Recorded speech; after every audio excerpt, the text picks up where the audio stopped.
بھارت پاکستان پر دوبارہ جنگ مسلط کرنا چاہتا تھا، صدر ٹرمپ کی تصدیق۔ کہا میں نے پاک بھارت وہ جنگ بھی رکوائی جو دوبارہ شروع ہونے والی تھی۔ مجھے 8 جنگیں رکوانے پر فخر ہے۔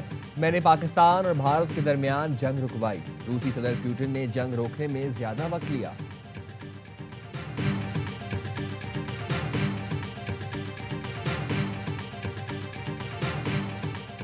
امریکی صدر ٹرمپ نے سعودی عرب کو اہم غیر نیٹو اتحادی قرار دے دیا۔ وائٹ ہاؤس میں سعودی ولی عہد کے اعزاز میں عشائیے سے خطاب میں صدر ٹرمپ نے کہا، سعودی عرب امریکہ میں $1 کھرب کی سرمایہ کاری کرے گا۔ سعودی عرب اور امریکہ کے تاریخی اور دیرینہ تعلقات ہیں۔ ہم اس دیرینہ تعلق کو اور زیادہ مضبوط بنائیں گے۔ مشرق وسطی میں دیر پا امن قائم کرنے کے قریب پہنچ چکے ہیں۔ ایران بھی امریکہ کے ساتھ معاہدہ کرنا چاہے گا۔ سعودی عرب کے ساتھ اہم دفاعی معاہدے پر دستخط کیے ہیں۔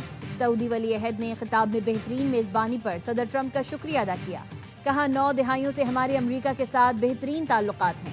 وائٹ ہاؤس عشائیے میں ایلون مسک اور کرسٹیانو رونالڈو بھی شریک تھے۔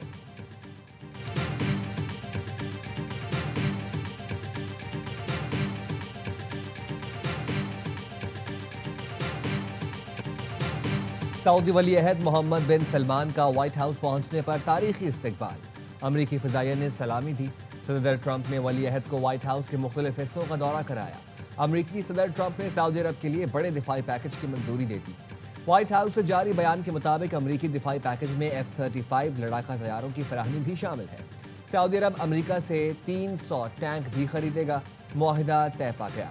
سعودی عرب اور امریکہ کے درمیان سول نیوکلیئر معاہدے پر بھی اتفاق ہوا ہے۔ سعودی عرب اور امریکہ میں مختلف اہم شعبوں میں تعاون کے لیے اہم MOUs طے پا گئے۔ امریکہ اور سعودی عرب نے تاریخی AI MOU پر بھی دستخط کر دیا۔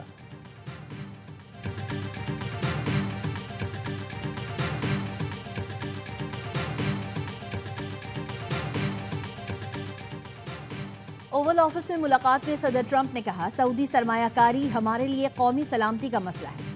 امریکہ سعودی عرب کو لڑاکا طیارے بیچے گا۔ ابراہیمی معاہدے سے متعلق مثبت بات چیت ہوئی ہے۔ شہزادہ محمد بن سلمان نے کہا، عالمی امن میں امریکی صدر ٹرمپ کا اہم کردار ہے۔ ابراہیمی معاہدے کا حصہ بننا چاہتے ہیں، لیکن 2 ریاستی حل بھی ضروری ہے۔ چاہتے ہیں ایران سے اچھی ڈیل ہو اور خطے میں امن ہو۔ اسامہ بن لادن نے سعودی عرب اور امریکہ کے تعلقات خراب کرنے کی کوشش کی۔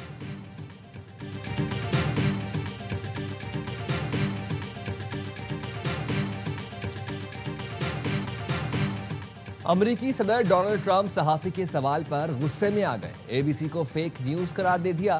کہا خاندانی بزنس سے میرا کوئی تعلق نہیں۔ خواہش ہے کہ میرا خاندان سعودی عرب کے ساتھ مزید بزنس کرے۔ صدر ٹرمپ فلسطینی صحافی کے سوال پر حیران۔ کہا اچھی پیش رفت ہے کہ فلسطینی صحافی بھی پریس کانفرنس میں موجود ہیں۔ میں نے اور ولی عہد نے کسی سوال پر پابندی نہیں لگائی۔ میں اور سعودی ولی عہد نیند کم اور کام زیادہ کرتے ہیں۔ ہمارے پاس ایسا صدر رہا جس نے نیند سے سارے ریکارڈ توڑ دیے۔ ہمارا سابق صدر ہر جگہ سو جاتا تھا، سارے ریکارڈ توڑ دیے۔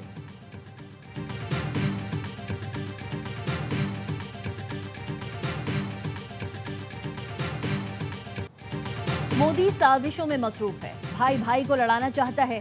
مودی کو جنگ میں ہرایا تھا، یہ سازش بھی ناکام بنائیں گے۔ Chairman Peoples party Bilawal Bhutto Zardari کہتے ہیں، آزاد کشمیر حکومت کے فیصلے بند کمروں میں نہیں ہوں گے۔ وزیر اعظم فیصل ممتاز راٹھوڑ عوام میں جائیں، ان کے دکھ درد سنیں، مسائل حل کریں۔ 6 ماہ کے امتحان کے بعد ہم عوامی مینڈیٹ سے حکومت بنائیں گے۔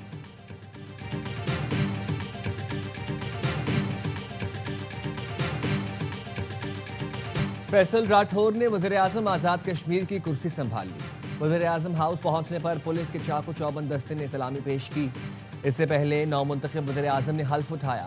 قائم مقام صدر آزاد کشمیر چودھری لطیف اکبر نے حلف لیا۔ تقریب میں chairman Peoples party Bilawal Bhutto, Faryal Talpur, governor Khyber Pakhtunkhwa Faisal Karim Kundi, governor Gilgit Baltistan اور دیگر رہنماؤں نے شرکت کی۔ فیصل ممتاز راٹھور کا کہنا تھا، مشکل دور میں یہ ذمہ داری نبھانا آسان کام نہیں۔ پیپلز پارٹی کا شکریہ ادا کرتا ہوں جس نے مجھے اس قابل سمجھا۔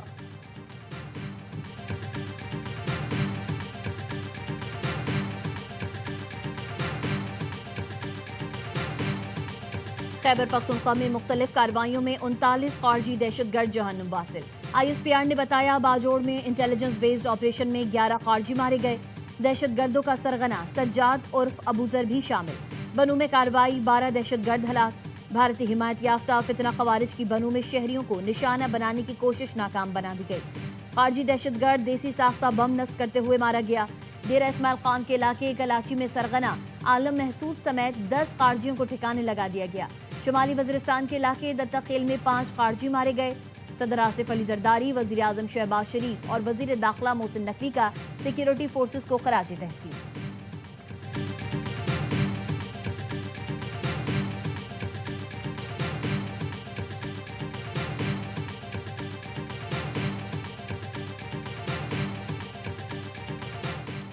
سی ٹی ڈی باجوڑ اور ایلیٹ فورس کی مشترکہ کارروائی، خودکش حملہ آور سہولت کار سمیت گرفتار۔ ترجمان سی ٹی ڈی کے مطابق خودکش بمبار افغان شہری سہولت کار کا تعلق باجوڑ سے ہے۔ دہشت گردوں سے اسلحہ، دستی بم، دیسی آئی ای ڈی بھی برآمد۔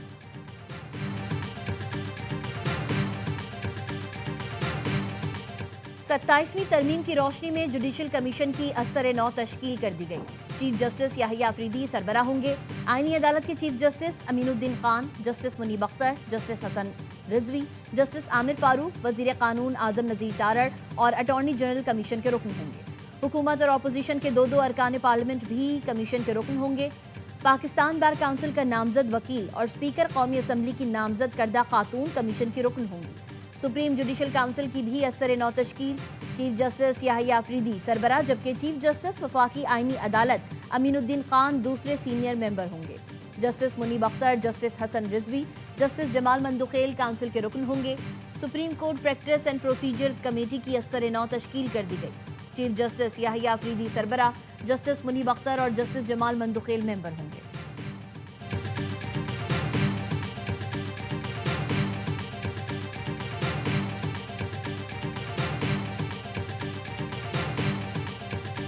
آئینی عدالت کے قیام کی حمایت نہیں کرتے۔ کئی ملکوں میں آئینی عدالتیں آئین کی تشریح کرتی ہیں۔ حکومت نے تمام سیاسی اور آئینی فیصلوں کا اختیار آئینی عدالت کو دے دیا۔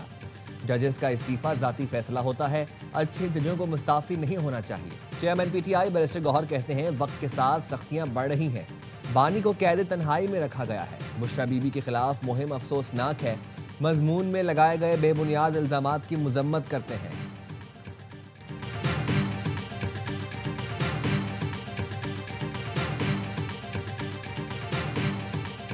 راولپنڈی پولیس نے بانی پی ٹی آئی کی بہنوں کو چکری انٹرچینج پر رہا کر دیا۔ پولیس نے بانی کی بہنوں علیمہ خانم، عظمہ خان، نورین نیازی کو گورکھپور ناکے پر دھرنا ختم کروانے کے دوران تحویل میں لیا تھا۔ دھرنا ختم کروانے کے دوران پولیس اور پی ٹی آئی کارکنان کے درمیان ہاتھا پائی بھی ہوئی۔ پولیس نے 20 دیگر کارکنان کو بھی حراست میں لے لیا۔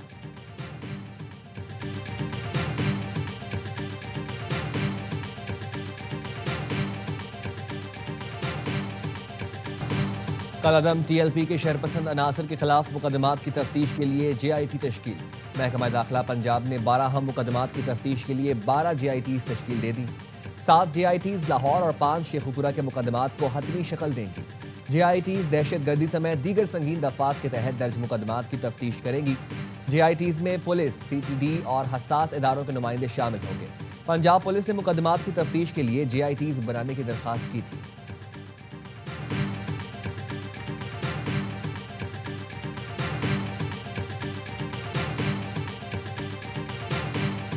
بائک آ کے کھڑی ہوئی ہے، اس نے شو روم کے اندر جھانکا ہے اور 2 فائر مارے ہیں دروازے پہ اور فوراً بھاگ گیا ہے وہ۔ پھر اس کے کچھ دیر کے بعد جو ہے نا بچے کو کال آئی، ٹیلر تھا، پکچر ابھی باقی ہے، آپ 50 لاکھ روپے کا بندوبست کر کے رکھیں۔ کراچی کے نیو امیجنا روڈ پر کار شو روم پر فائرنگ کا مقدمہ درج۔ نامعلوم افراد کے خلاف مقدمہ جمشید کوارٹر تھانے میں درج کیا گیا۔ ایف آئی آر کے مطابق نامعلوم ملزمان نے 50 لاکھ روپے بھتے کا مطالبہ کیا تھا۔ بھتہ خوروں نے خود کو گینگ وار کا کرندہ بتایا۔ ملک بھر کے لیے بجلی 65 پیسے فی یونٹ سستی ہونے کا امکان۔ سی پی پی اے نے اکتوبر کی ماہانہ فیول ایڈجسٹمنٹ کی درخواست دائر کر دی۔ نیپرا 27 نومبر کو سی پی پی اے کی درخواست پر سماعت کرے گا۔ کمی کا اطلاق کہ الیکٹرک صارفین پر بھی ہوگا۔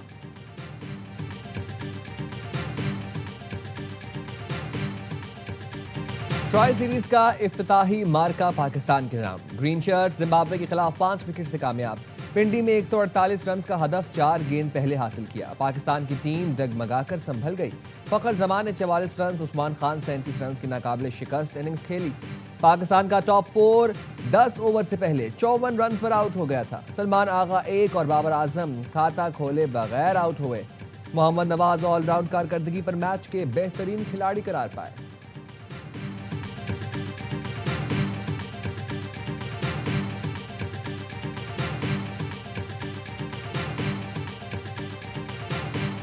پاکستان کا دورہ ختم کرنے کی دھمکی پر سری لنکن کپتان کے خلاف ایکشن کا امکان۔ سری لنکن میڈیا کا کہنا ہے اسل لنکا کو کپتانی سے ہٹایا جا سکتا ہے۔ اسل لنکا نے کھلاڑیوں کو دورہ چھوڑنے پر اکسایا۔ سری لنکن بورڈ حکام اسل لنکا کے رویے پر حیرت زدہ ہوئے۔ اسل لنکا کو جلد کپتانی سے ہٹا دیا جائے گا۔ وہ ٹرائی سیریز کا بھی حصہ نہیں، وطن واپس روانہ ہو چکے ہیں۔ سنوکر ورلڈ کپ میں پاکستان کی شاندار فتح۔ کوارٹر فائنل میں پاکستان کے اسجد نے بھارت کے پنکج اڈوانی کو شکست دے دی۔ سیمی فائنل میں پہنچ گئے۔ اسجد اقبال بیسٹ آف 7 کے مقابلے میں 4-0 سے کامیاب۔ میچ کے اختتام پر پاکستان اور بھارت کے کیوسٹ کا ہینڈ شیک، گلے بھی ملے۔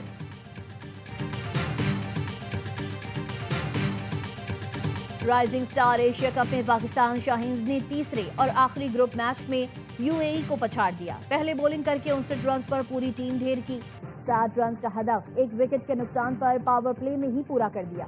پاکستان شاہینز میں ایونٹ میں ناقابل شکست سیمی فائنل کے لیے کوالیفائی کر لیا۔